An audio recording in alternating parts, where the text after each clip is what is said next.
Бүгдээрээ сайн бацгаана уу? Номын хэлэл суугтаа тавтай морилно. Өнгөрсөн удаад эхнэрийн зааварчилгаа номноосоо ирчүүд эхнэр юм уу найз охиныхоо оронд өөрийгөө тавьж тэдний яриаг сайн сонсох хэрэгтэйг мөн тэднийг сайн ажиглаад ойлгохоор хичээх хэрэгтэйг тайлбарласан. Өнөөдөр үргэлжлүүлээд ярихаар бэлтлээ. Эрэгтэй хүний тархины тухай бодож үзье. Ирчүүдийн тархи юмыг өргөнөөр харж чаддаг байна.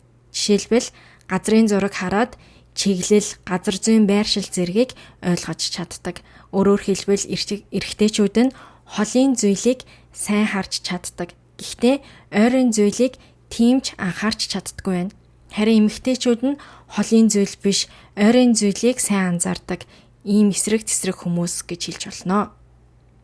Жишээлбэл хосууд машин худалдаж авахар болвол эмэгтэйчүүд бол хүүхэд суухад тухтай аюулгүй хэсгийг хардаг бол ирчүүд машин сонгохдоо чанар, үн цэн зэргийн чухалчилж өөрийнх нь биеийн нэг хэсэг шиг үзээд сонгодог байна. Зөвхөн машинч биш, бугайн цагийг бас сонгохдоо бат бөх чанар, цагны түүх зэрэг үн цэн нь маш чухал байдаг байна. Тийм болохоор ирчүүд эхнэрээ биеийнхээ нэг хэсэг гэж үздэг. Тиймээс эхнэр бол эрэгтэй хүний хувьд маш чухал оршихуй гэж хэлж болно. Хэрвээ эхнэр нь төрүүлж нас барвал эрэгтэй хүний хувьд биеийнхээ нэг хэсгийг алдсан юм шиг санагддаг байна. Нэг онолын дагуу ханиа алдсан нөхрийн дундаж наслалт 3 жил, харин эмэгтэй хүний хувьд дундаж наслалт нь 15 жил байдаг байна. Ийм ялгаа байдаг байна. Тэгвэл яагаад эрэгтэй хүн эмэгтэй хүнийг өөрийн биеийн нэг хэсэг гэж үздэг вэ? Учир нь эмэгтэйчүүд ирчүүдээс илүү сэтгэл нь сул байдаг. Өмнө дурдсанчлан эмэгтэйчүүд ирчүүдээс 4 дахин их айдас төгшөртэй байдаг. Тиймээс эмэгтэйчүүд нөхөр маань үнэхээр надад хайртай юу гэж бодон эргэлздэг байна.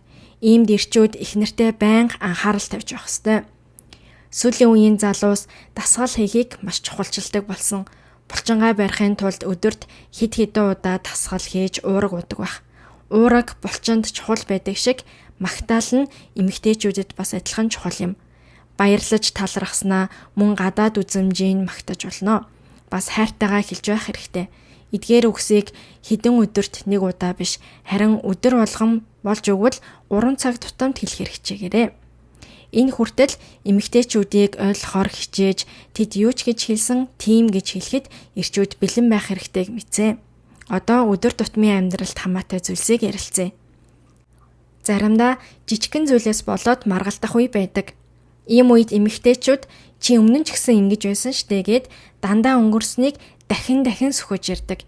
Эрэгтэй хүний өнцгөөс харахад энэ нь яг одоо болж байгаа зүйлтэй ямар ч холбоогүй мэт санагддаг байна. Эндээс эмэгтэй хүний тархины талаар бас нэг зүйлийг мэдэж болно. Эмэгтэйчүүд өнгөрсөнд болсон бараг бүх муу дурсамжуудыг санаж чаддаг.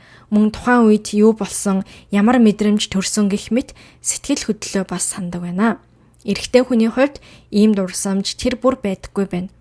Эмэгтэйчүүд шүүгэнээсээ хуучин хувцас гаргаж байгаа мэт өнгөрсөн дурсамжуудаа байн гаргаж ирэх тал байдаг. Өнгөрсөн үеийн таагүй дурсамжууд мартагдах нь ховор байдаг. Бас эмэгтэйчүүдэд стресстэй маш их мэдрэмтгий үе байдаг байна. Энэ нь жирэмсний болон төрсний дараах хөхүүл үе юм. Мөн эмэгтэйчүүдийн хувьд анх удаа хүүхэд төрүүлж өсгөж хүмүүжүүлэх нь хэцүү санагддаг. Тиймээс энэ хугацаанд ирчүүд санамсаргүйгээр алдаа гаргаж эхнэрийгээ гомдоочхдаг. Хэрвээ эхнэрийн тань төвчээрийн хэмжээ хязгаараасаа даввал танаас салах тухай бодох болно. Ерөнхийдөө хүүхдээ том болсны дараа салдаг хосууд их байдаг байна.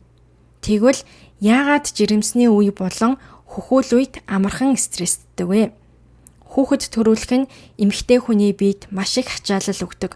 Мөн төрсний дараа хүүхдээ хөхүүлснээр бие нь илүү их тижэл, эрч хүчээр дутагдахаас гадна дааврын тэнцвэрт байдал нь алдагддаг. Сэтгэл санааны хувьд тогтворгүй, бие нь хүртэл хүчгүй байдаг байна. Ийм үед хань нь муухай үг хэлэхэд эхнэрийнхэн зүрх сэтгэл утгаар зүсүүлж байгаа мэт маш хэцүү байдаг байна. Эмэгтэйчүүдэд ийм тогтворгүй үе нь 2 жил хагасын хугацаанд үргэлжилдэг. Тиймээс энэ хугацаанд гэртээ онц байдал зарлаж, эхнэрийнхээ үг, үйлдэлийг нь анхаарч, эхнэрийнхээ хийж байгаа зүйлийг бүрэн хүлээн зөвшөөрөхөөр хичээх хэрэгтэй. Одоо эмэгтэйчүүд юуг чухал гэж үздэг талаар бодож үзье. Нэг зүйл нь хурмын ой юм. Та хоёрын хувьд үерхлийн хурмын ой гэх мэт тэмдэглэлт өдрүүд мэдээж байгаа бах. Эмэгтэйчүүд эдгээр тэмдэглэлт өдрүүдийг эрчүүдээс 100 дахин илүү чухал өдөр гэж үнэлдэг байна. Хэрвээ та ойн баяраа эмэгтэй хүндээ тааруулж тэмдэглэж чадвал өмнөх сөрөг муу зүйлсээ мөн алдаагаа эрэг болгон хувиргаж чадна. Эрчүүдэд бас нийтлэг зүйл байдаг. Энэ нь чухал тэмдэглэлт өдрүүдээ мартах юм. Тийм болохоор хизээж мартаж болохгүй гэдгээ байнга санаарай. Та ойн өдрөөрөө юу хийхээ бодож байхдаа хизээж хийх ёсгүй зүйл бол тэднийг гайхшруулах явдал юм. Хэрвээ эмэгтэйчүүд ойн баяраараа тансаг ресторанд хооллох гэж байгаа бол түүндээ тохируулан бэлтгийг хүсдэг. Тиймээс 1 сар юм уу 7 хоногийн өмнө урьдчилан мэдгдсэн нь дээр байж магадгүй. Яагад гэвэл эмэгтэйчүүд эрчүүдээс хүсдэг нэг зүйл бол чи л миний хувьд цор ганц онцгой эмэгтэй шүү гэдгийг мэдэрмээр байгаа. За тэгвэл хурмын ойн баяраараа юу хийж болох вэ? Та эхнэрээсээ асуумаар байгаах. Гэхдээ эхнэрээсээ юу хийх талаар асууж болохгүй шүү. Тиймээс хурмын ойгоо болохоос 6 сарын өмнөөс судалгаа эхлүүлж болно. Юу идэх, хаашаа явах гэх мэтийг урьдчилан судлаарай. Эмэгтэй хүний хувьд хурмын ойн баяр нь үнэхээр чухал зүйлийн нэг юм. Дараагийн удаа ойн баяраа хэрхэн тэмдэглэж болох талаар дэлгэрэнгүй тайлбарлах болно.